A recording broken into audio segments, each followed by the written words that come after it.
All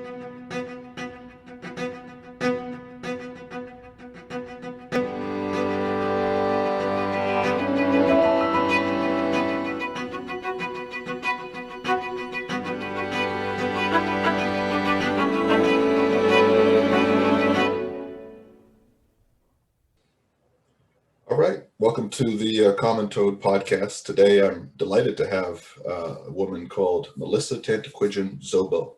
She's an award-winning author, she's a screenwriter, she's a historian, and she's both the medicine woman and the tribal historian of the Mohegan tribe, and they're centered in and around Uncasville, Connecticut. So first of all, Melissa, thank you very much for coming on. I appreciate you doing that. When I started this podcast, I wanted to talk to people from all over, and I've interviewed people from different parts of the world, but there's also the pull of trying to understand the place where I grew up, which is, I think of as New England, is the, kind of has its own regional character.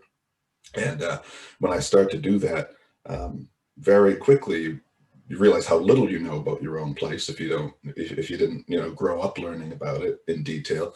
And the Mohegan tribe is certainly a tribe that I think everybody kind of knows. They know the name. They associate it with the casino that they have on the property that you own in Connecticut. But I don't know how many. I certainly didn't know much about the actual history of it until I started looking into it recently.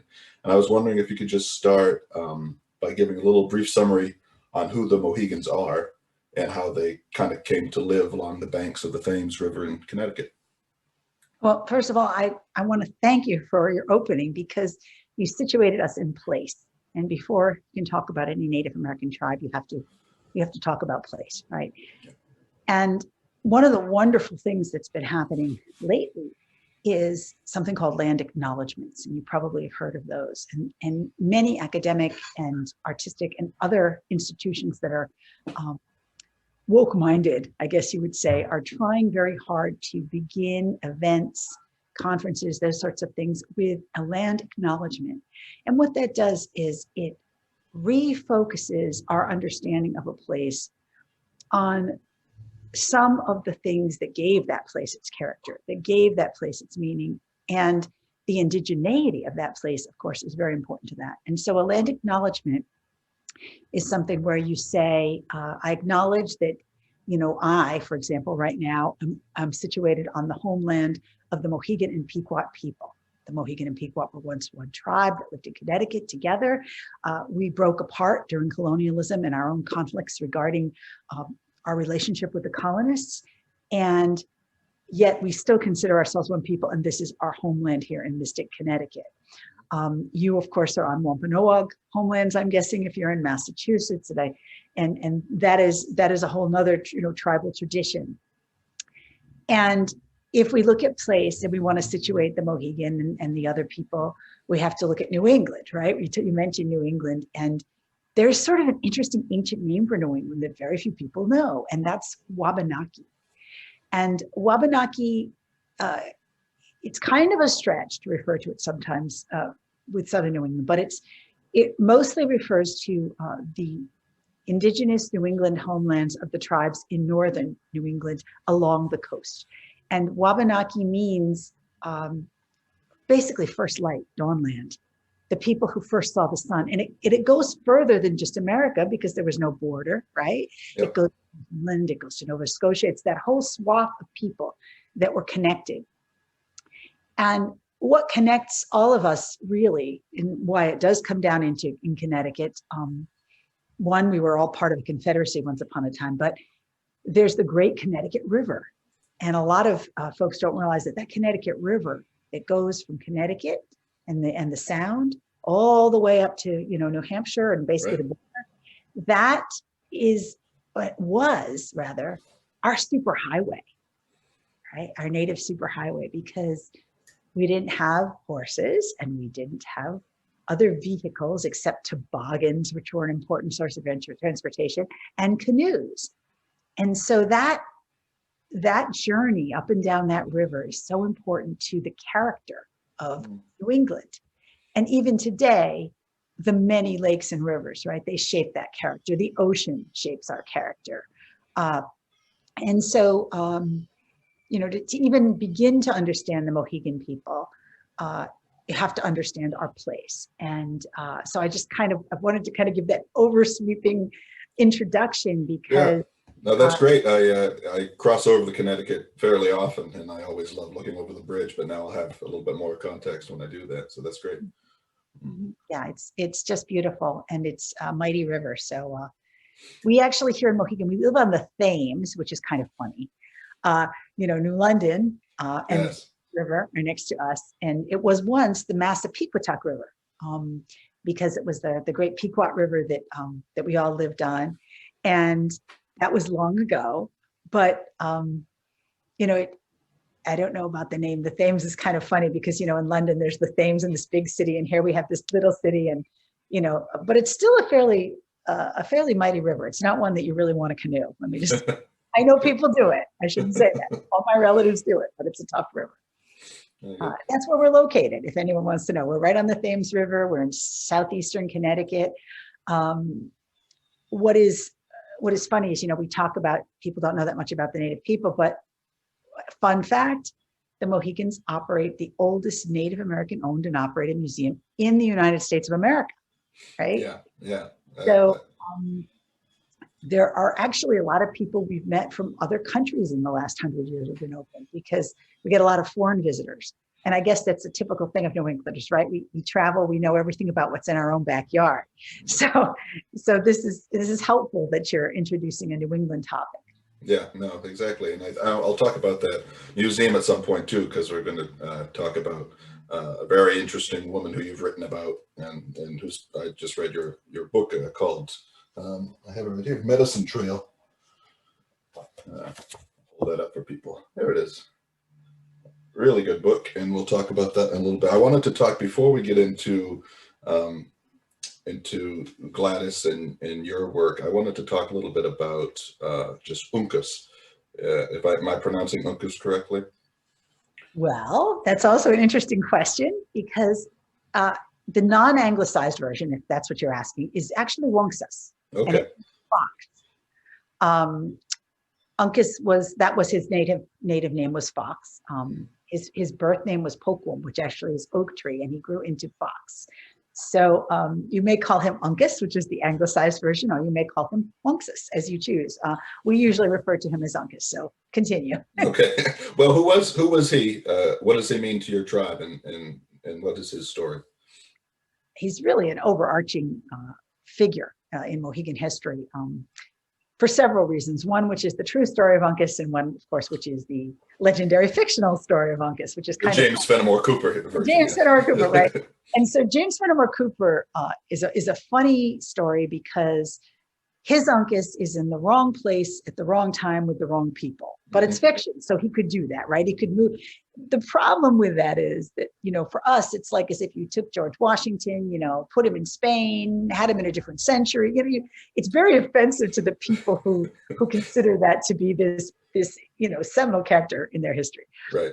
So, and the reason that was done to Uncas is even more concerning.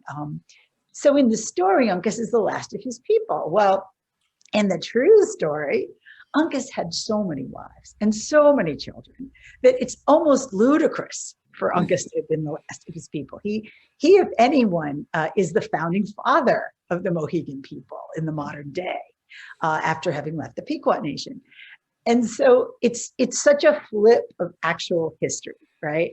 The only part that's fairly close to the truth is that, and that's not from the novel, mind you, but his legend is that, he was a quote friend of the English. And yes, that's true. And of course, there were reasons for that.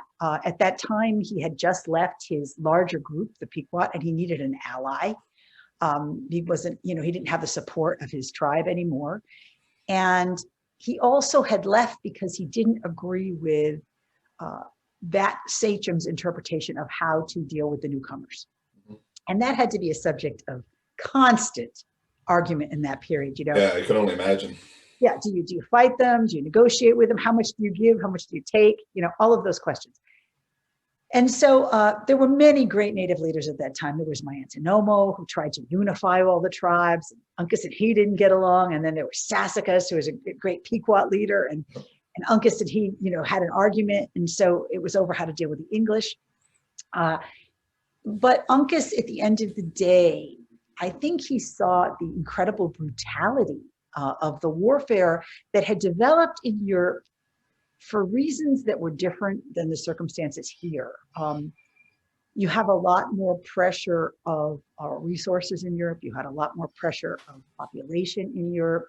You had a lot more history of warfare that spanned multiple continents. And so the brutality level was very high. And here, warfare was more, in many cases, like a skirmish, to determine something. And so you didn't fight till you'd killed everyone. That was not a concept that we had. Mm-hmm. You didn't burn down villages, as was the case with the Pequot War. So seeing that there was a completely different set of rules, I think probably was pretty terrifying. And maybe made some of the Native people have to step back a minute and say, okay, we can't play the game the way we've always played it. What are we going to do? Mm-hmm. And Uncas decided that he would ally with the English, which was difficult. And some could say that it was in some ways unconscionable, right? If other tribes are unifying and you're actually aligned with this enemy. But the Mohegan people have long felt that that alliance was necessary, and that in the long run, it created a kind of an attitude within Mohegan of welcoming newcomers from all over the world. And that's something that we try and teach our children. At our museum, if someone speaks another language and we know that and we know how to say hello, we say it in their language, mainly because ours was taken from us by the state of Connecticut and the local communities. And we know how treasured languages are for people who are visiting from other countries, who are moving here from other countries. And we know the power of respect you give someone, when you speak that language. And so Uncas taught us to respect those people, respect their languages. And while we may not always live up to, some of these iconic dictates of Uncas, it's a good role model for the most part. He was also a tough warrior, so there's that side too. Well, it's interesting to consider when people have narrow options in history, and what do they do with the narrow options that they have? He ends up deciding for the most part to collaborate with the colonists in terms of so the Pequot War, he fights with the English. King Philip's War, he fights. Is that a little bit? That's a tricky one, because I always thought that too. And a lot of the new research shows that what really happened was, I think one of his sons was kidnapped, and he was told, "Well, fight with us," or there was a lot of manipulation, and also on Uncas's part, what he did was if you actually look at the book Our Beloved Kin by Lisa Brooks, which has won every award. She's an Wabanaki writer. And she talks about how Uncas would sometimes, maybe take prisoners during the war from other tribes for the colonists, but, make sure nothing happened, that kind of thing. Yep. So what was happening, what he was doing, you don't entirely know, because we're only knowing what he's telling the English he's doing. We don't necessarily know what Uncas was doing. Do you find that are there tensions between tribes to this day because of historical clashes and realities that took place over in post-colonial history? Yeah, I think there definitely are, but tribes also have so much more that they've shared in terms of challenges. Yeah.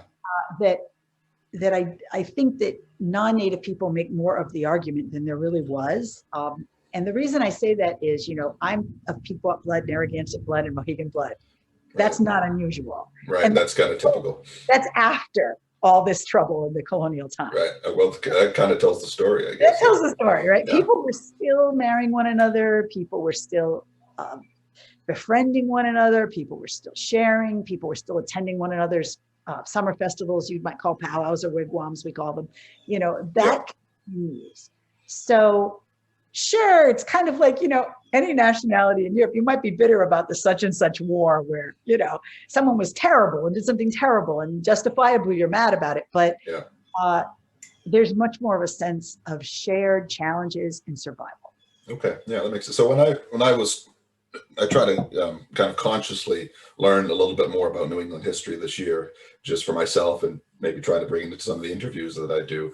And when I do that, I love reading European history and the firsthand accounts and things like that. But as soon as you read, William Bradford or a lot of the early settlers, it's some beautifully written history. It's interesting, but it takes a few minutes before you realize, okay, I'm not hearing the story. I'm hearing one side of the story.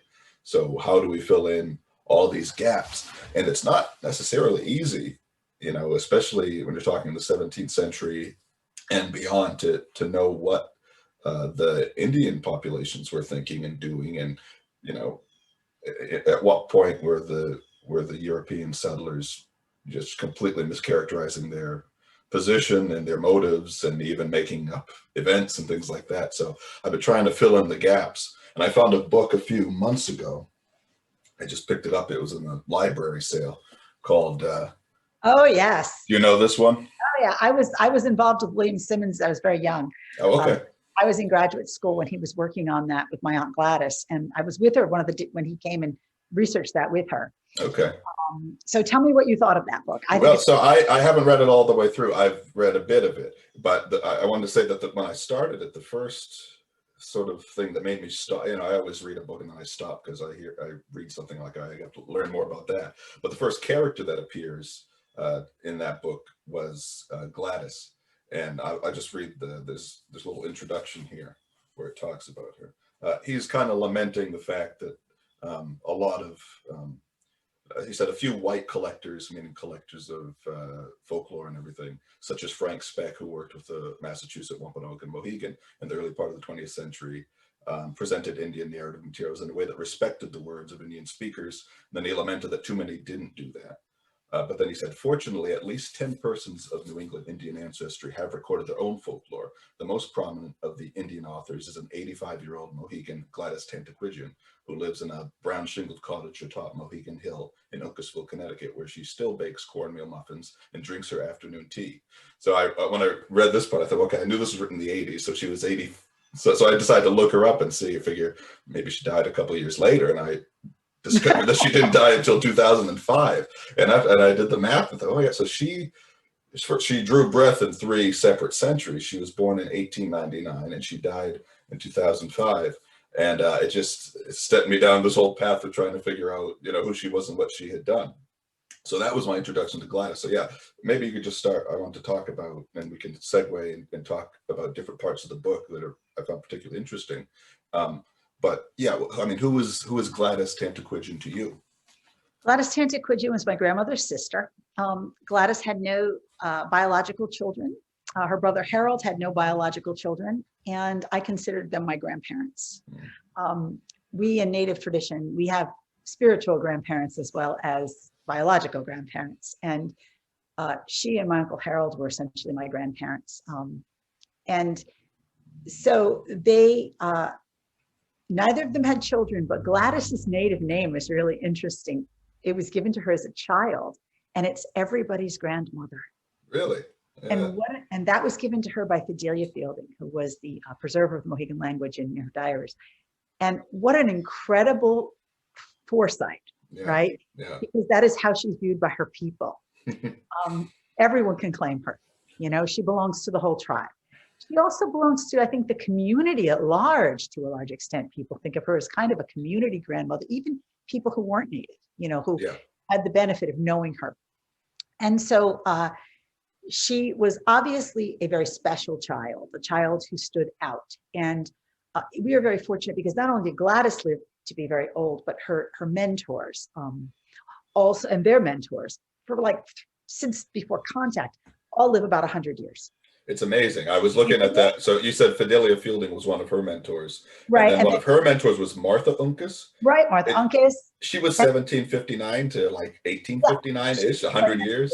It's unbelievable. It's unbelievable. And yet it's the most wonderful, it's so oppositional to the last of the Mohegans. What really Yeah. happens is you have all these women who, you know, by the miracle of the creator and the stars, have somehow lived so that they could pass on these stories and traditions in a very neat fashion to mentees in a period of a century. So you're not going through very many hands. You're getting this very direct information over centuries, and it's done in a very thoughtful way. And once you hit the colonial era, all our people know how to read and write. They learn to read and write very quickly. So you do have, you know, as early as, you know, Samson Occam, a famous Mohegan in the 1700s, was a scholar writing things down. So we have a lot of written records, which is remarkable that we have them during the, you know, this 400-year saga. But Gladys, you know, she did so many things in her life. I mean, you know, she was a government person who fought for social justice on the Indian reservations, and she's, you know, worked at a prison, in the women's prison in her later years, and worked with the women there at the library to help them. And then she was an anthropologist, and she was, you know, the first of these women anthropologists at UPenn, an Ivy League school. And she didn't have any education at all, really. Yeah. In terms of formal education. She had the education of her family and her grandmothers and the tiniest little bit of schooling. And she went straight essentially into graduate work. So clearly an exceptional person. Yeah. What was the world that she was born into? So she was born in 1899. What did that world for the Mohegans look like at that point? Right. So the reservation had just recently broken up. Okay. And the reason it had broken up is her mentor, Emma Baker, had decided that our burial grounds were being destroyed, particularly our royal burial ground in Norwich, which is considered the Uncas burial ground of his family. And what was happening was, it was the Victorian era. Houses were encroaching on what was once 16 acres, and it was down to like a quarter, or like an acre or something. Yeah. And so the only way that Native people could stop that was to sue. But if you were not a citizen and you had an overseer, you couldn't do that. So they were trying to figure out, you know, what can we do? How can we, you know, make things better? And so they broke up the reservation. It's back now because we had it restored, but they broke up the reservation so they could do some of these things. And Gladys, the era Gladys grew up in, like all of the eras in many ways since the 1600s, of one of loss. You know, the language is dying. It feels like the land is going away. You know, what are we going to do? And she had the fortune and the misfortune, I want to say, to come in during the era of salvage anthropology, which was this large group of educated white men, some of whom thought we should really save whatever it is these Native people are doing and write it down, and make some records of it because they'll be gone soon. And so Frank Speck was a student at Columbia University when he first came to visit the tribe, befriended Gladys as a child. When he was married, he and his wife took her on trips with them. And eventually, through an interesting series of events, which I can recall later, wound up having her be educated at the University of Pennsylvania. That particular happenstance was fraught with disaster originally. In our last pandemic, 100 years ago, the Spanish flu, in that period of time, Fidelia's diaries were lost right before then. The last words in our language lost, gone. This is Fidelia's Fielding. Fidelia Fielding, whose name was Fidelia Fielding, but also Flying Bird. Okay. And the way they were lost is that she loaned them to an anthropologist who loaned them to his teacher, whose house burned.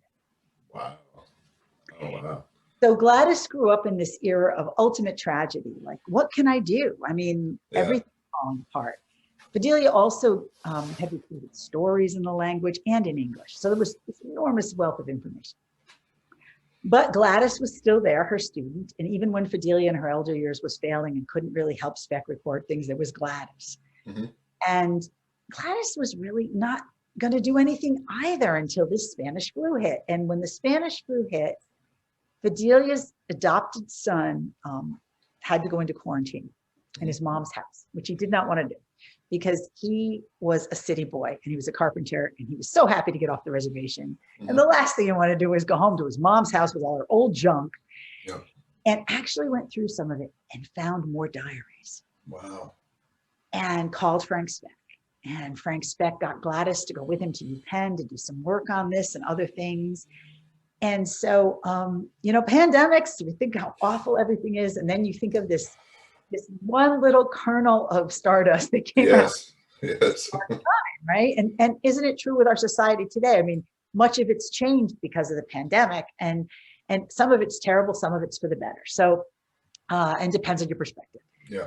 So Gladys then started to record these stories. She recorded them not only with her own people, but throughout New England. She traveled through many tribes, including what's in the book you have, the Wampanoag, and others. And so that's how we get to this wonderful book by William Simmons, which, as a caveat, I will say, I love the stories. His interpretations, I feel, are very flawed. Yep. Because he didn't work with the tribes on the interpretations. He worked with the tribes just to collect. So he got the material from them and then kind of curated it himself. Yeah. Read the material and make your own determination. Yeah. So even as he was criticizing previous anthropologists for doing that, it's hard to break, I guess. Okay. So I wanted to just pause a moment on Frank Speck, and because there's a great part in your book on Gladys that kind of it just illustrates the importance of her bringing actual Indian perspective to the world of not just anthropology but history and folklore collection and things like that. There's a page 69 in here. I think it's called here it is. Frank Speck dealing with the stonecutter. There's the stonecutter story. So this is from let's see, Gladys's aunt, Nettie Fowler. This is a little passage that you included in your book. It said, one night Dr. Speck was recording some information from Mr. and Mrs. Cooper on Fort Hill. When he had finished, he bid them good night. As he said goodbye, they gave one another a puzzled look. Then Mrs. Cooper said to Frank, you can't go home tonight. It's a full moon and the old stonecutter will be out. Frank laughed and said, oh, don't worry, I'll be fine. Then Mrs. Cooper and Mr. Cooper shrugged and Frank went out the door, and after he got a little way, he heard a sound as if something was following him. It sounded like the chink chink of an axe. Well, thought Dr. Speck, my imagination was taking hold of me now, so he decided to ignore the noise and keep on going. After he went a little farther, the noise grew much louder and seemed to be getting closer to him. Finally, Dr. Speck had had enough, and he ran back to the Cooper's house. When he walked in the door, he saw a note beside a candle. It read, we knew you'd be back. We knew you'd be back. Your bed is ready for you. Good night. And you put at the end, Speck soon forgot the old stonecutter. Even after experiencing Mohegan magic firsthand, he continued to regard the Nanu spirit as superstitions. I thought that was just a great little insight. I mean, whether you believe in the stories or not, it's such an interesting difference being inside the world looking out or being outside the world looking in. And Speck apparently was, for the era, one of the better academics and maybe one of the more fair-minded ones, but he still couldn't really break through, right? He didn't quite, it was still a subject of fascination for him. He wasn't living this, right? So it's just interesting that it really does it took somebody like Gladys who actually came from the world to offer a perspective that just wasn't going to be offered without her. So when she started working, collecting stories, not just from her own people, she sort of started branching out into other tribes as well, right? And how long did she do that for? That took up quite a few years, didn't it? Right. So she did it, some of that with Frank Speck and some of that without Frank Speck. At one point, she was traveling New England, working for the federal government, trying to survey educational issues and those kinds of things. So she collected stories, I want to say formally and informally, but formally when she was with Frank Speck, they spent a lot of time with the Wampanoag. The Wampanoag, of course, have wonderful stories, and they were quite isolated, particularly the folks on the island. And so these stories were just enormous and immense and, had been protected. And, and also the Penobscot he spent a lot of time with. And so she was part of those journeys. He also went to Labrador, and she went there too. She actually, there's some wonderful photos online of her. Really? People went them up on an expedition to the Montagne d'Escape in Labrador, where, you know, they had to build your own shelter, and they had toboggans, and it was past the Hudson Bay Trading Company up there into the you know, more remote areas of Labrador, and where caribou hunting was the main source of, you know, food. And the Smithsonian actually has that collection of the things she and Speck collected, Smithsonian Washington. I don't know if they're on display, because I know when I worked at the Smithsonian as an undergrad at Georgetown, they allowed me to go into the attic there and see all of these wonderful things. So she had this adventure life too, you know, which for a woman is extraordinary. Yeah. In her era. It's extraordinary for anyone, but it's particularly extraordinary for a young woman. And she traveled around the country too. So, but her ethnography, if you will, the things that she recorded that are in Simmons' book are very important, because so few times, as you say, were those stories recorded by someone who wasn't immediately going to put their own layer of interpretation on top of it. Yeah, I was struck by how much depended too upon just a few people making the decision to collect stories, and if they didn't make the decision to do that, they just probably would be gone, possibly, in some cases. And so, did she face a lot of professional adversaries just by virtue of being who she was? You know, it's very funny you say that, but she doesn't talk about that. In fact, just the opposite. Yeah. He was friends with Franz Boas. I know he gave her a walrus tusk necklace that she has. And so I think if you meet Gladys, you kind of understand better how the heck she did this. Yeah. I want to say she was sort of like post-gender. You know, she was such a person of just light, is the best way I can describe it, and positive energy and great intellect, you know, supreme intellect, that when you are around her, those things just don't seem to be important. And of course, we all know people like that. And it seems hard to sometimes understand, you know, in view of the fact that she was a woman of color, she, you know, was a woman, she was coming from the East Coast, she had all these strikes against her, but she had a lot to offer as a human being. And it seems as though she was, for the most part, listened to. That said, however, if you read Marge Bruchak's book, Savage Kin, and it's about American anthropologists and their indigenous informants, Gladys and Speck are two of the people featured in one. They're featured in one chapter, and some of the informants are women, some of the informants are men. Some of them were sharing information they were allowed to share. Some were doing things they weren't allowed to do. There's all kinds of interesting things going on. But that's kind of the model, Gladys and Speck. Yet, still, if you look at Speck's work, much of, for instance, his book on the Delaware, Big House Ceremony, many of his works, which isn't that unusual for professors and grad students, but she's not attributed, and she's not given attribution for a lot of her work. You know, a lot of it was done by her. Right. And so you had this chain of command in academia in those years. You know, obviously grad students sometimes did the work for the professors, but of course, if it's a female grad student, the chances of them getting credit are low. And then if it's a native female grad student, right? Yeah. So there was a bit of that going on, certainly. But she herself didn't talk much about those kinds of things, or never. Or she really never. Didn't? Gladys and her brother Harold always referred to these things as misunderstandings. They were people of extreme positive energy, and tell me they didn't like Indians squawking. That's what was that complaining Indian? They just wanted to fix things, and they did their work in a workmanly fashion. They, believed it. They really believed in education. The motto of Tantaquidgeon Museum, which Gladys and Harold Tantaquidgeon founded, is, "It's hard to hate someone you know a lot about." Yeah. And so felt their mission was to combat prejudice with knowledge and information and education. And so I try I don't succeed, but I try. I try to follow their model. To do a bit of, yeah.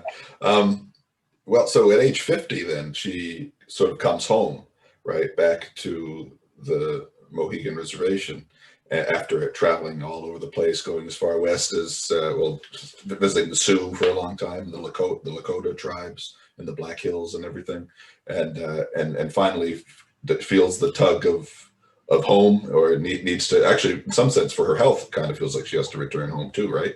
So this is at age 50, I think it says in the book, and at age 50, the last of her female role models passes away, right? Yeah.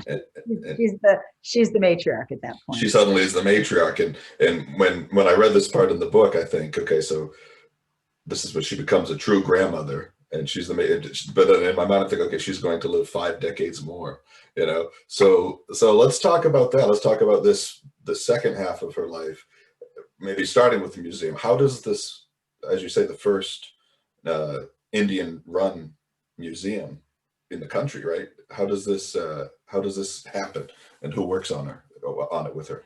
So as a result of Gladys Tantaquidgeon's education at the University of Pennsylvania, and working with museums and Frank Speck and Franz Boas and all the other first generation luminaries of anthropology, she has the tools to create her own institution for protecting Mohegan culture.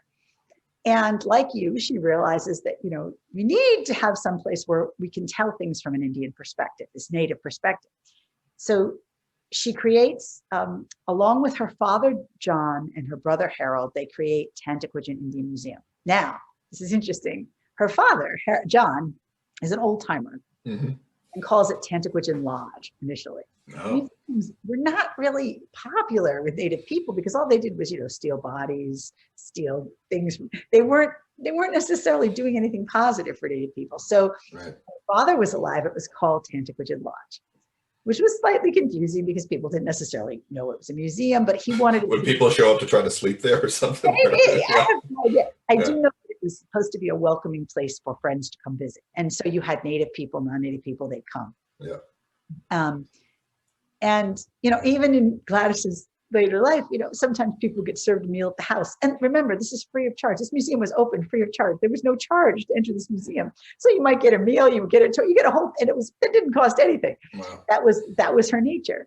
And so she opens the museum with her brother, who's very charismatic and a great tour guide. Gladys is very cerebral and very quiet. So they're almost like, you know, complete polar opposites.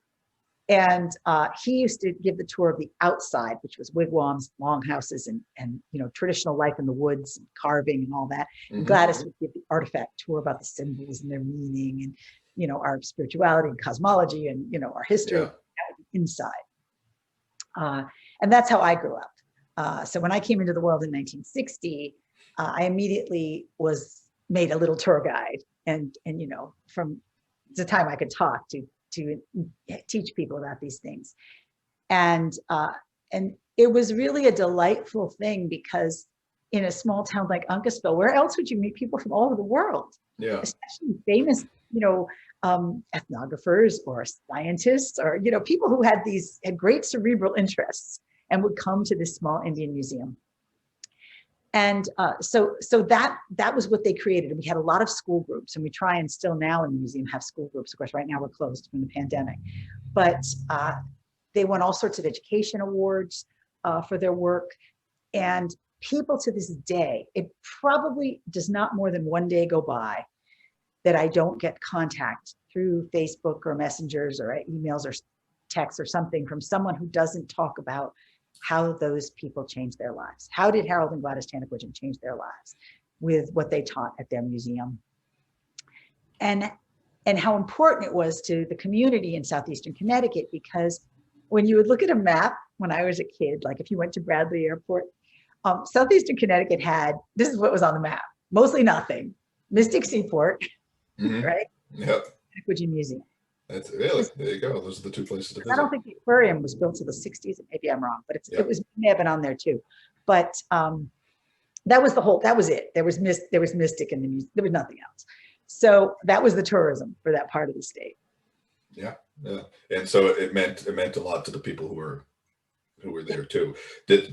Was if that hadn't have been there, would the community have not been able to keep it together, do you think, or what would have happened? I mean, it's maybe an impossible question to answer, but it's just interesting to think of that of one woman and her brother who also kind of dedicated his life to that project. Yeah, I think it provided a couple things. One, it provided a place for not only non-natives but for tribal people to bring their children Mm-hmm. to have a clear vision of who they were.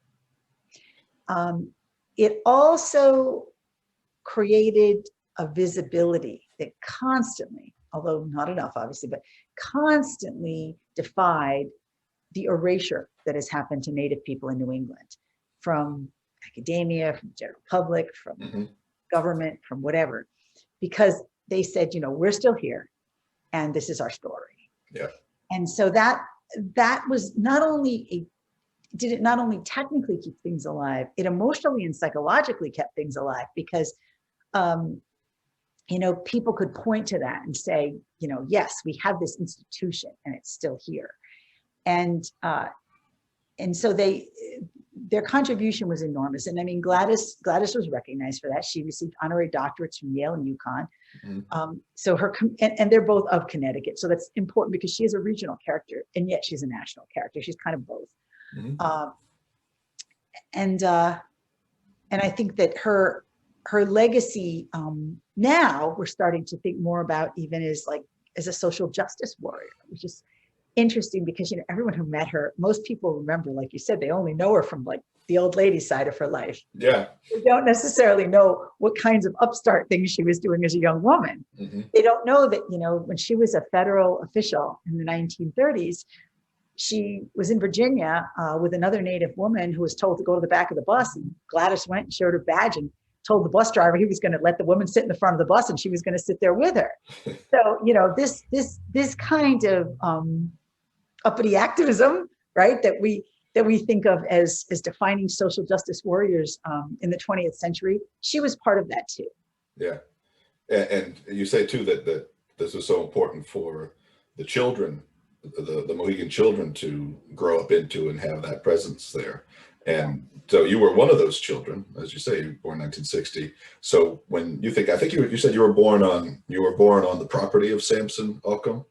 So yes, Samson Occam, one of the great. Home. Right. My mother's and my childhood home was both on the property of Samson Occam, which is on Occam Lane. Okay. On the former reservation, because that part of the reservation hasn't been restored, in Uncasville, Connecticut. Okay. And so when you grew up right alongside your great Aunt Gladys and a lot of these other just fascinating people that you have written about. And I'm wondering, just when you think back to that time, what are your first, when you just think about living there on the hill, what are your first memories of growing up there? Yeah. They're really beautiful and probably sound so idealized that no one would believe me. But how we all have in our minds, what is your happy place you go to if you need to meditate? Yeah. Mine is sitting on a bench outside the museum next to my uncle, listening to him tell me stories, Chief Tantaquidgeon. And he could talk for hours and hours and hours. And that's my happy place, is being on that hill, surrounded by all the ancient spirits that I feel still live there and can experience there, and that museum and everything that those artifacts carry in terms of, we believe they carry the spirits of all their, people who worked on them, touched them, everything, that they're living beings. And so that was my upbringing. Is Gladys and Harold also lived with my grandmother after she was widowed, which was when I was quite young. I was only 8 years old when she was widowed. And then her sister Ruth, who also did not have children, who also worked at the women's prison and was in charge of teaching sewing to the inmates, and was an interesting figure because, in terms of like race relations, she really had good relations with everyone and was kind of, trying to work to make those relations better for everyone at the prison. That was part of what she was doing, and had a great rapport with inmates. So much so that I used to go visit the prison and thought this was just a fun place you went to visit when I was a Wow. child, because these women weren't introduced to me as criminals. They were introduced as the girls who were her friends. And, I saw this as a place where they were, there to, and I don't know what I thought they were doing there really, but they were human beings, they were people. And she always treated everyone that way and understood that people get there because they've had difficult circumstances sometimes, and that we shouldn't judge that. We should just, understand that everybody has a different situation. And so that's the kind of wonderful little delightful childhood I had, learning traditional stories, learning to cook traditional foods like, succotash and clam chowder and all the Mohegan baked beans, and spending time learning to bead from my Aunt Gladys. I learned to figure weave, and just learned to see the world completely differently. Yeah, you allude to a sort of, when you were very young, kind of having what maybe other people would call imaginary friends, but to you, that's not what you call them. What was that like? These are these kind of spirits from stories that you've heard that kind of inhabit the place where you live? Right. So we believe in a lot of different spirits. The little people of the woods in New England, all the native people in New England have little people, but they have different names for them depending on their language. In Mohegan, we call them makiawisug, and they live along the rivers, and they can be mischievous, and they kind of reflect what you bring to them. I mean, if you're bad, they might be bad to you. If you're good, they might be good to you. But they grant wishes. They help you find healing herbs, and you leave them offering baskets of corn, berries, things like that. And so children are taught to do this, and it's kind of a test at the same time. Yeah. If you believe in these things, then you can see through that veil into this ancient world. And if you can't, then you just kind of don't, and you miss it. Right. And it's very funny because sometimes I will mix my stories of these things with traditional non-native history style talks. Yeah. And I remember once a man at NFA, Norwich Free Academy, said to me, "Girlie, you were doing all right till you started to mention those little people." You lost them there. Yeah, well, that's a recurring theme, right? This is something that happened to Fidelia, right? That she was kind of a little bit ostracized because she believed quite fully in these spirits, and she kind of saw a willingness to inhabit that world in Gladys too, right? She was able to see, oh, here's a young girl that is kind of not mocking me when I talk about this sort of stuff. She can listen, she can hear this. So is that the kind of test that you mean? You can actually, you can kind of pass that down to once you find somebody who's willing to accept these kinds of ideas. Absolutely. And I think inhabiting that world isn't limited to Native people completely. It's a good example would be, I mean, everybody has their way of seeing things, but those who visited Standing Rock, for instance, I spent some time there, and it actually had to do with Gladys. Gladys actually had a pipe that had come from there that said for safekeeping, that was then brought back to Standing Rock for them to use. Oh, wow. Protection, yeah. And so if you visited that, though, if you visited what was going on there, and you were a non-native person, there was a constant state of ceremony at Standing Rock. And that state of ceremony allows you to see things differently. It allows you to behave differently. It allows you to treat one another differently. And that was kept going by the fact that the different tribal nations who were there all constantly were dancing, singing, drumming, putting on different pieces of ceremony, keeping that energy at that level of our behavior and your good mind, not wanting to do anything that would be upsetting or violent or negative or anything. Yep. And that opens the door to that world, right? And so I think people who visited that action, that water protector action, who were not native, also maybe had a peek into that and were allowed to take that with them. That's very interesting.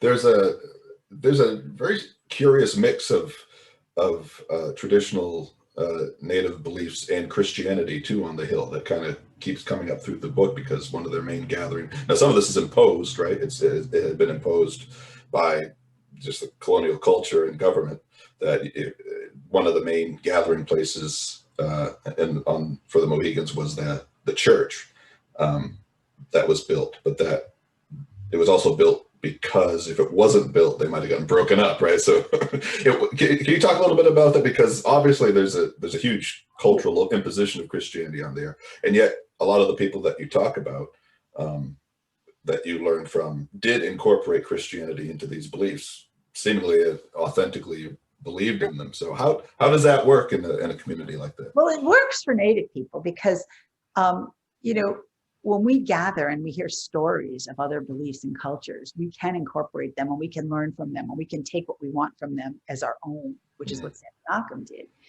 And it's interesting with Christianity because Uncas did not want Christianity to enter the reservation, period, because he thought it would be a threat to his sovereignty. And it was, because ministers of the colonial era were leaders in the society. They were powerful people, and so they had political power. And that meant that the religion and the politics was completely conflagrated in colonial and early New England. Right. You could not separate the one from the other. And so, you know, letting in clergy meant letting in another sovereign. And so he did keep that out.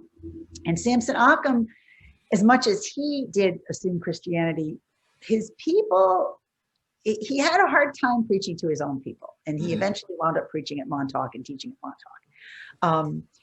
And the Mohegans were not ready for a church yet either in the 1700s. So the 1600s we weren't ready, the 1700s we weren't ready. In the 1800s we weren't ready, but we didn't have a choice. Right, yeah. Have a choice is because Andrew Jackson, interestingly, talked about the Mohegans and the Narragansetts in a lot of his newspaper articles to show, like, you know, how small we were and how bad things have gotten. This is going to happen to all of them. So I'm actually doing you all a favor by sending you out west. That's what he. And Indians knew that he was not doing anybody a favor. Sent them out west. And so what he did was he created federal Indian removal policy, you know, which created the Trail of Tears for the Cherokee, Choctaw, Chickasaw, Seminole, all the tribes that got sent from the southeastern United States. Why only in the southeastern United States, you might ask? Well, interestingly enough, in northern New England, there was already still a split between the North and the South in terms of attitude. And the Connecticut delegation was like, no way, we are not going to do this. This is just land theft. And so there was a lot of discussion between, and I'm not sure about what went on exactly in Massachusetts, but in Connecticut, there was support for not moving the Native people, as long as we Christianized. And so Sarah Huntington, who was a cousin of Jabez Huntington, who was a big congressman, senator person at that time, he moved up the ranks, and he was supporting us not moving. So she came and she befriended two elder women in the tribe who were direct ancestors of mine and most of the tribe. So that's Lucy Occam Tantaquidgeon and Cynthia Tantaquidgeon. Well, I'm sorry. And Lucy, there's three generations. Lucy Occam Tantaquidgeon, Lucy Tantaquidgeon Tecumwest, and Cynthia Hoskett. And so most of us are descended from them. And they talked about building a church as a possible way to comply with what the federal government wanted without getting moved. Now, this was a little dicey even to do that, because many Indians in the South were Christianized and they still got moved. Right. They got moved anyway. Yeah. So this did not guarantee any special favor, but it did kind of keep people out of our business, since the local, representatives were already in our favor. Yeah, and it became maybe it seemed a little bit like too much of a hassle for the federal government to try to do. I don't know what it was. It worked out well either way. Yeah. Who cared, right? So, so we did create the Mohegan Church. Now we had certain things we had to do, and that was one: the eagle feather had to hang over the cross, because nothing can fly higher than the eagle. And over the years, most of the ministers, most of the people went along with that. When I was a child, one of my earliest memories is one being thrown out because he tried to take it down. Yeah. So, there are certain boundaries to that Christianity.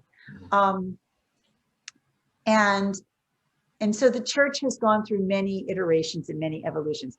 But you have to remember that we weren't allowed to practice our own spirituality, and people have a need for spirituality many times. So, you know, it offered an alternative at a time when we weren't allowed to practice our own. Congregationalism is the group that converted us and came first. And they were very dour. And my father's family, you know, are Congregationalists, and he will tell you this himself, that they're very dour. And so there's no singing, there was no dancing. You weren't even allowed to celebrate Christmas. I mean, it was very conservative in the first centuries of Congregationalism. And so Gladys remembers when she was in church, you would be there all day.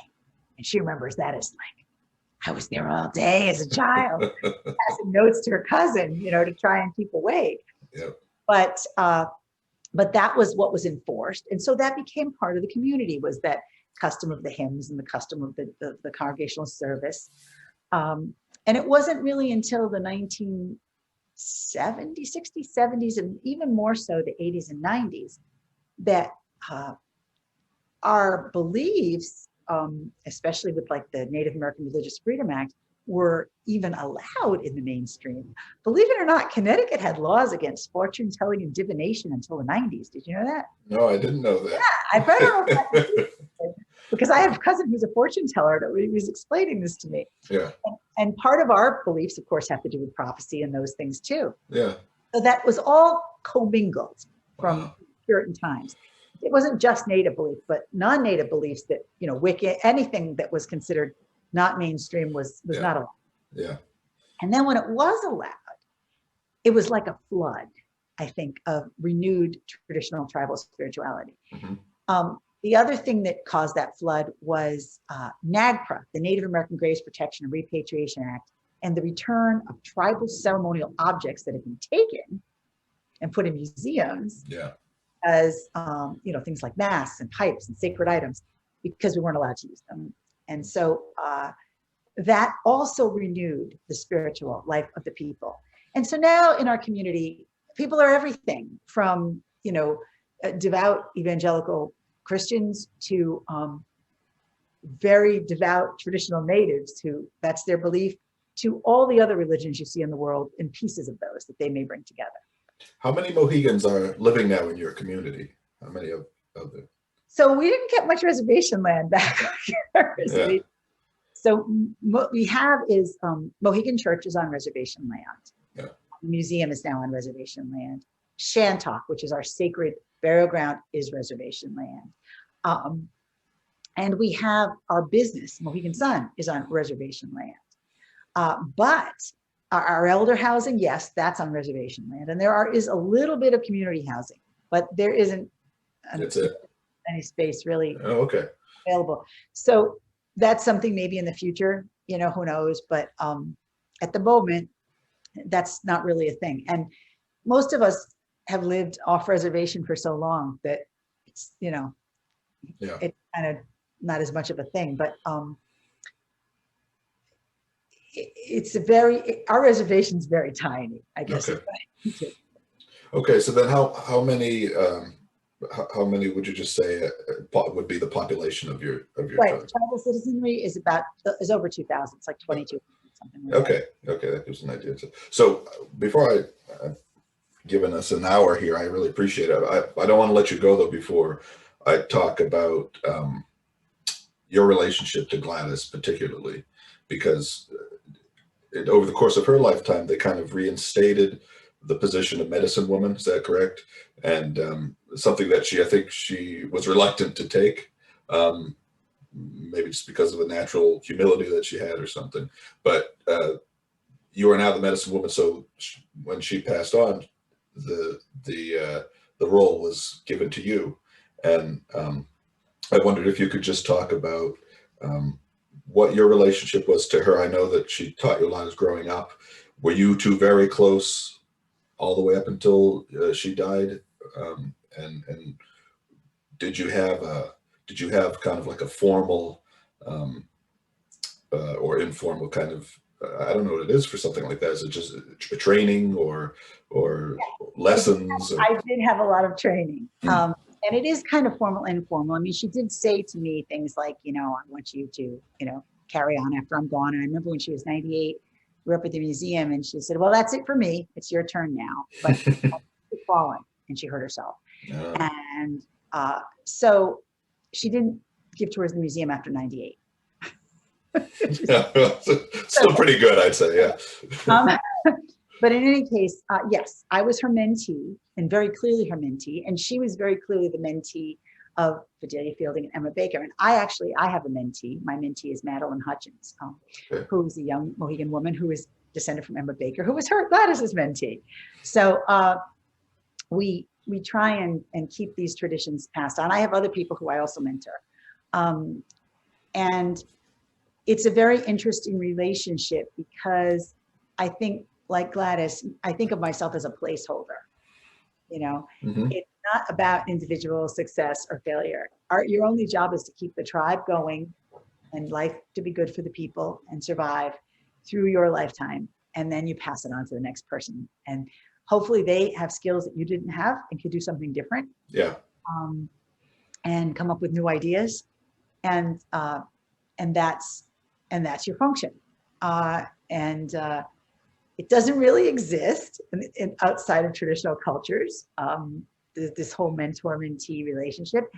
It's not exactly a friendship. It's the passing on of duty and obligation. And so you're not selecting necessarily somebody you like, even though that's nice if you do. You're selecting the person who can do the job. Gladys and I are personality-wise very different. She was very quiet, very reserved, not someone who was flashy in any way. And yet we had such singular purpose. We knew what the job was that needed to be done. And in fact, her last words to me, it's so funny, I was complaining to her about something in the tribe. Native people complain about their politics just like everybody else, Yeah. And so I don't even remember what it was. And I was complaining, and she said, we must all stand in love for the tribe. And so, first of all, it shut me up, right? That is now a mantra that we say at our meetings. Yeah. And as a way of unity, we must all, and so our chief will call everyone together and say, now we must all stand in love for the tribe. That's beautiful. That's what a parting gift from her. Yeah. So America could do that. They could all stand in love for America. That would be good. Positive. Yeah, absolutely. Yeah, that's a tall order, I think, right now. But that's a good hope. It's a worthy hope. So when I introduced you at the beginning, I introduced you, as a writer, and we've referred a lot to this one book about Gladys that you've written. But you're a screenwriter. You've written novels. You sent me a list just today of some of the books I was aware of, some I wasn't. You've written quite a few different genres of fiction and everything. So could you just talk about what the relationship is to your writing, between your writing and your role in the tribal community? So my writing is part of my medicine. It's a very important part of my medicine because, as I mentioned with the man who said, once you talk about the little people, you lost me. What I started to do was write fiction. And the reason I wrote fiction was you can tell the truth sometimes better in fiction, as you know, than you can in nonfiction, especially when it comes to Native people. So people are also more willing to hear things that are out of the ordinary in fiction. Yeah. So I went into fiction and I tried different genres because there are pros and cons of every genre, right?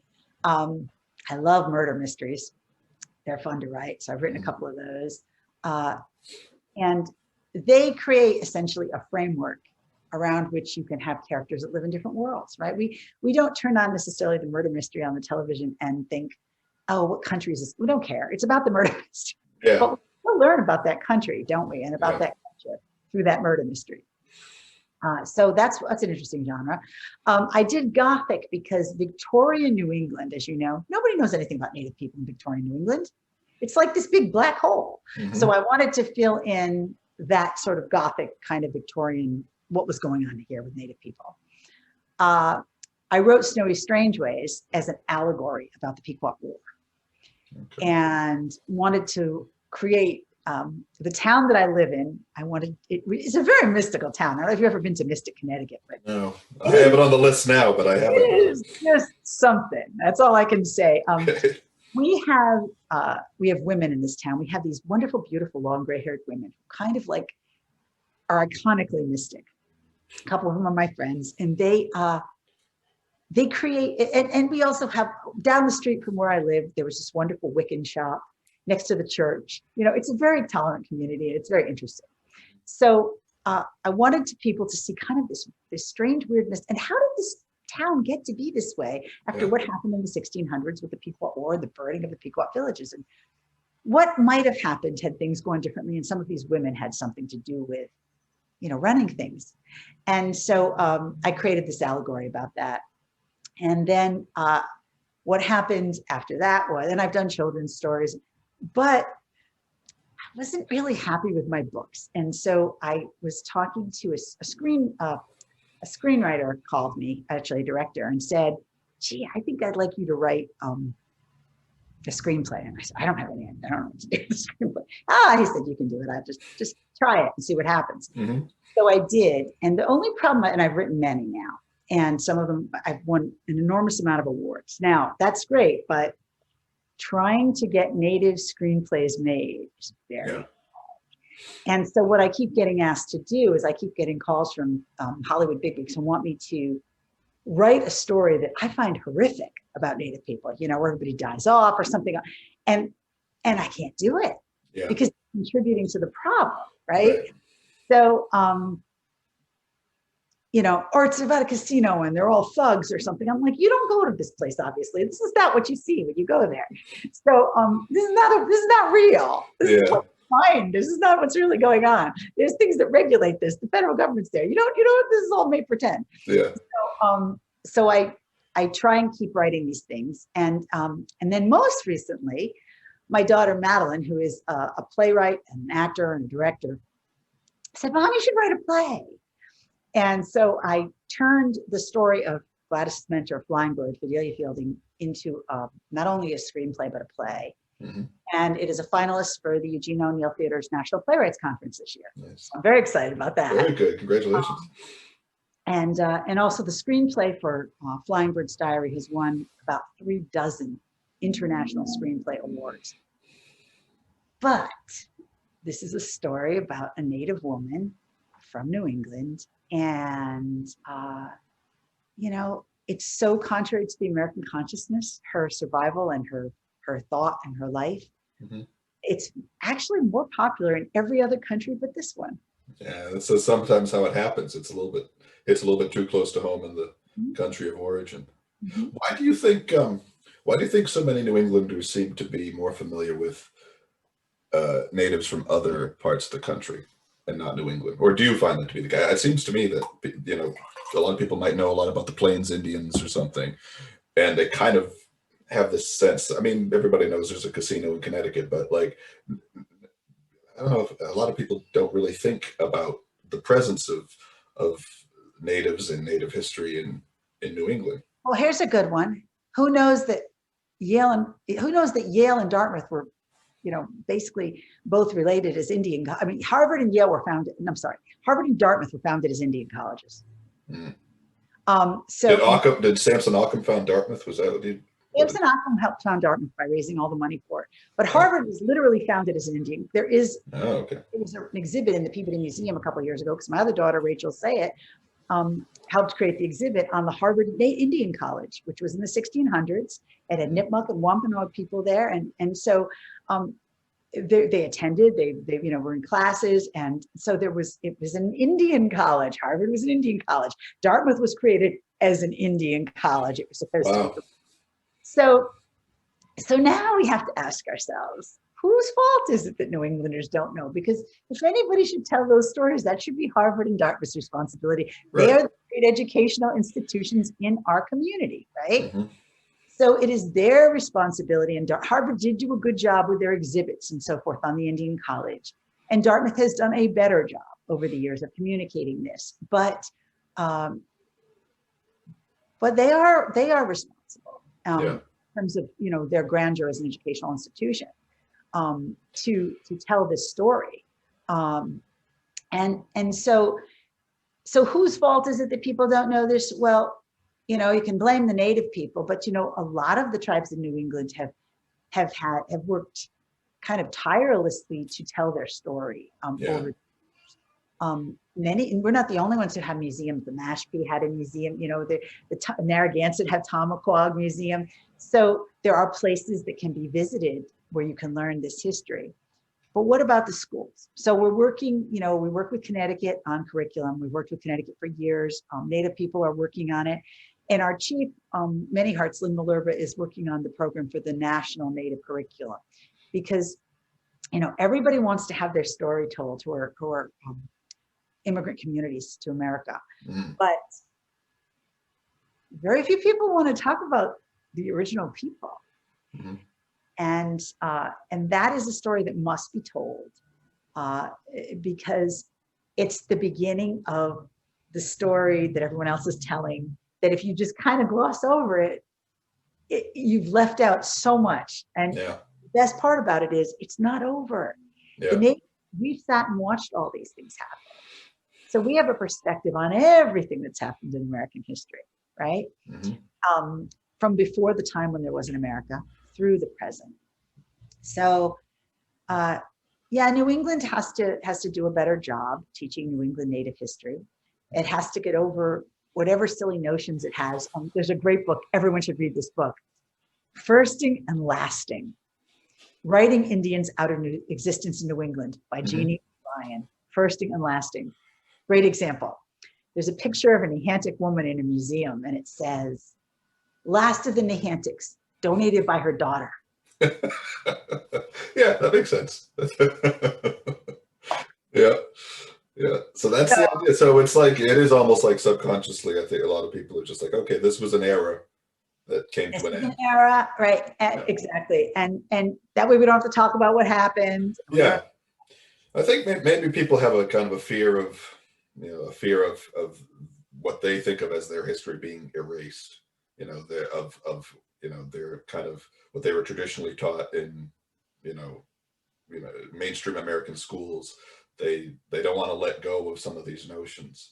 But when you really kind of listen to these stories, you don't have to erase, the typically white settler culture and history. It's really more about allowing other voices in to enrich the story and actually give some context to it, right? I mean, it's kind of a strange fear. What's that? Is it though?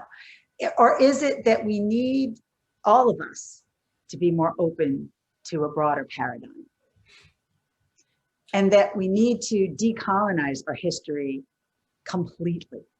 That we need to actually not use seminal texts and assume that whatever was written by a very small cadre of white male Europeans is the American story, and that we don't need to look at everything.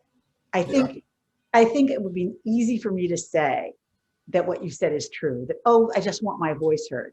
But I don't even really want my voice heard. I want to hear everyone's voices on everything from the beginning. Yeah. Okay. And I want to look at it all and be able to see a better perspective. The more I learn about African American history, the more my life is enriched, and the more I might reevaluate my own. Right.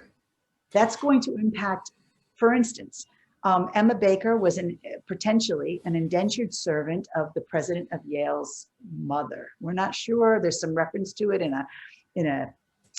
some materials at Peabody Museum that kind of suggest that. And then you look at indentured servitude, and you look at slavery, and you look at native slavery, and you look at the crossover between native slavery and African slavery, and you look at crossover between other forms of slavery and indentured servitude in America, right? And you can't look at just the one voice on it. You have to blend the voices to see what the picture really was. And so I think that just letting a voice at the table is different than all the voices talking together. Yeah, no, I think so. That makes sense. Yeah, no, what I mean is just that it's kind of, I think people have an irrational fear that that certain history is just going to get wiped off the table. But it is.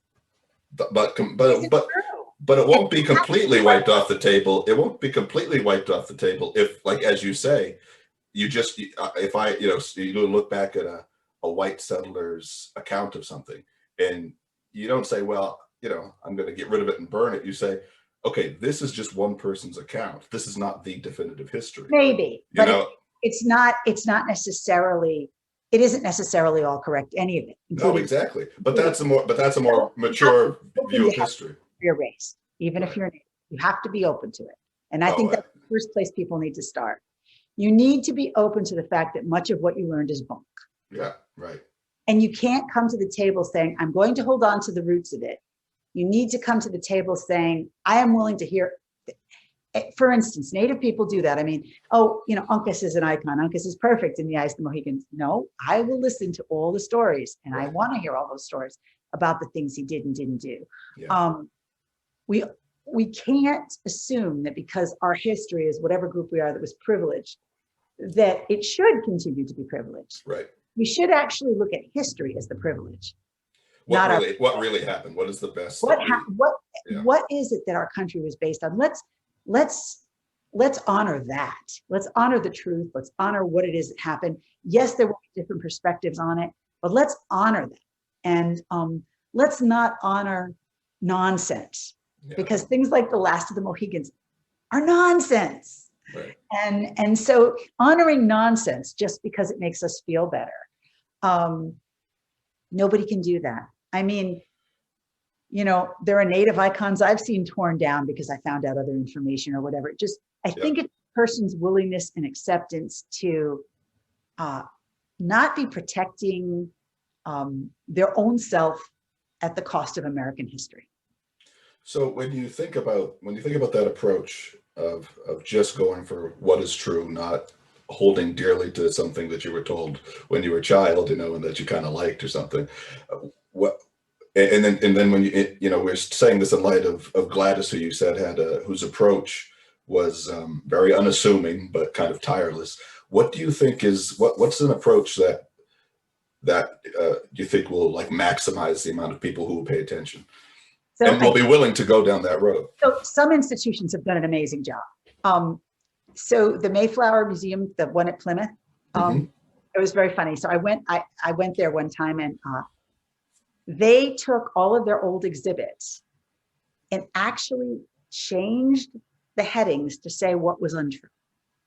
Yeah, that's a good idea. So for instance, silly little things like Pilgrims had been portrayed as having finer clothes than they did. Right. When they were poorer people than, and so the style of the hats and buckle shoes wasn't exactly what was true. Yeah. So they took one of their old exhibits and they said this part was, they worked with the Wampanoags and others and said this part was true and this part wasn't true and this part was true and this part wasn't true. And they all worked together, and I thought it was the most enlightening thing I'd ever seen. That's way better than getting rid of the exhibit, because then you realize what was going on even at the time the exhibit was made. Yes, so right? You're telling the story of the and also, and in that way I do agree with you. Like for instance, one of the things people get upset about are signs, and what most people don't realize is the Victorian era was the great era of signage. So half of the signs you see about the 1600s or 1700s or even statues weren't created at the time the person was doing their thing. They were created because of some other political issue that was popular 200 years later. So the interpretation is almost always focused on, for good or for bad, doesn't, whatever was going on in that era, whether it was the Civil War or whether it was Spanish-American War, whatever it was. Right. And so you have to realize that the terminology and the information was just a byproduct of a zeitgeist. It's not the truth because it's the zeitgeist of the time. Right. It says something true about the people who created it at that time. Yeah, it maybe has nothing to do with the original topic at hand. Yeah. Okay. Yeah. No, that's great. That's an interesting way of thinking about it. It complicates things, but it makes it much more interesting. Right. And Americans, you can't uncomplicate a country. No, especially one this big. Yeah. The country that's founded on everybody in the world and an indigenous population. If you uncomplicate it, you make it stupid. It's not going to be a tidy story for sure. That's the one thing we can be sure about. Okay, well, before you go, let's just talk, just say hopes and prospects for the future. I mean, what are you working on now, and what are you hoping? Do you have immediate hopes for the future of not just your tribe, but the interaction with your tribe and kind of mainstream culture? Absolutely.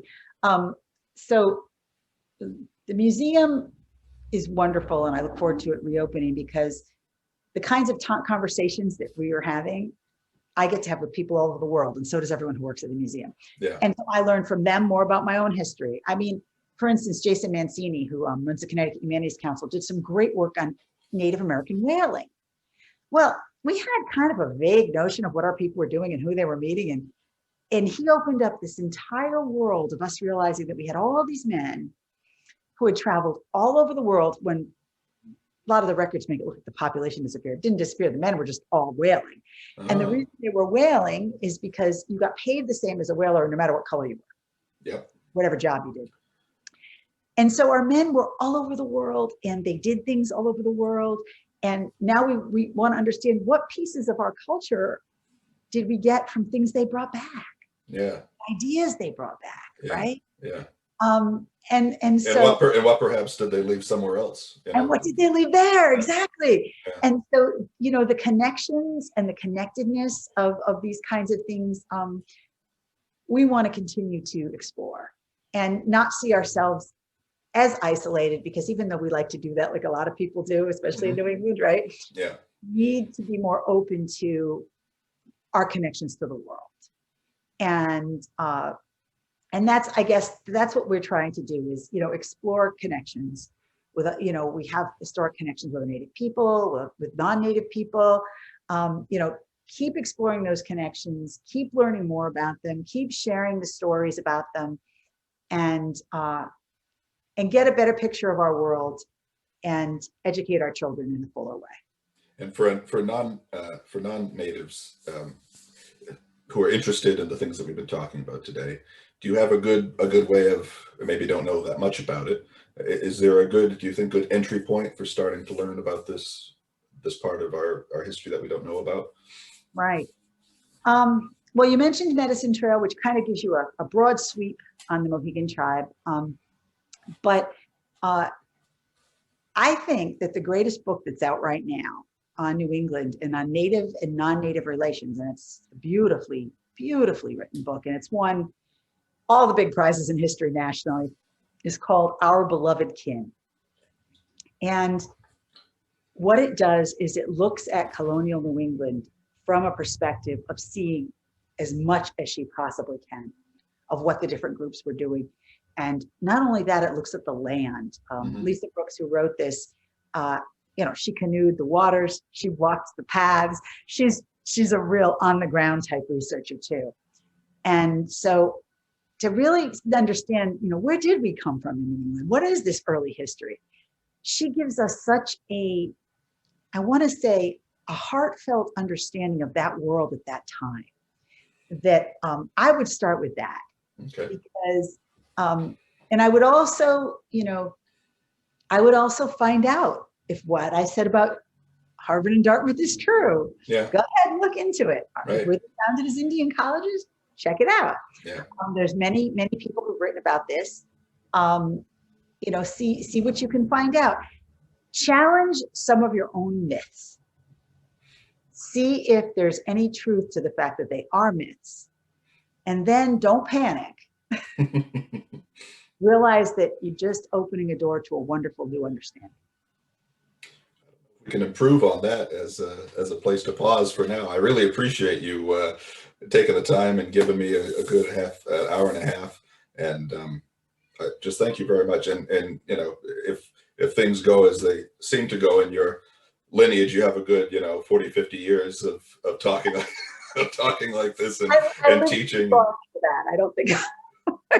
But thank you. Well, here's to hoping. Never ate hot dogs. She said she never married. Only drank tepid tea. Okay. And she wouldn't touch cold cuts. So I'm doomed.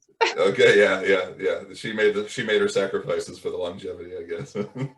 Okay. Well, Melissa, thank you very, very much indeed. I really appreciate you talking to me.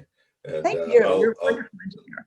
Oh, thank you. And we'll keep one day. Maybe hopefully this year I'll like to visit the museum. When does the museum open? Is it expected to open in the spring at We some don't point? have an opening date yet because Yeah. it's tremendously small. And Yeah. so we can't really social distance the way it's laid out.